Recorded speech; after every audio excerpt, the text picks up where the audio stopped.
Nobody talks about the influence of China. Nobody is saying, hey, what about the journalists?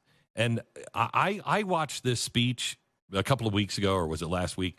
And maybe it was just me, but when I was watching it, I thought, I don't think I've ever heard a president say anything this important like this in my lifetime. And then the next morning it was business as usual. Everybody said there was nothing that he announced. There was no big deal. Was that the impression you had when you saw that? Yeah, I mean, if people maybe just heard one speech from Xi Jinping, they would see that the PRC is at a people's war with us. And I think President Trump matched that intensity with what he was talking about.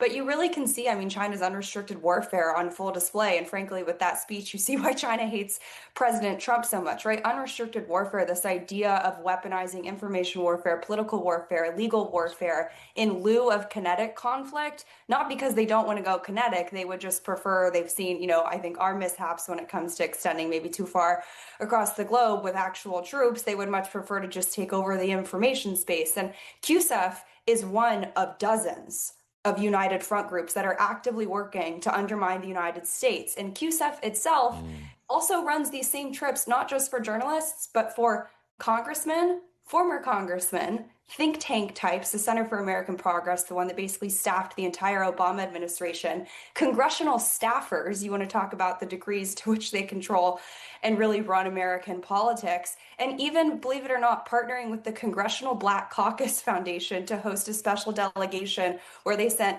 young Black Americans over to China to basically get exposed to Chinese propaganda. And they had testimonials from the students when they came back. One of them literally was praising China as a, quote, amazing communist country that was superior to the United States.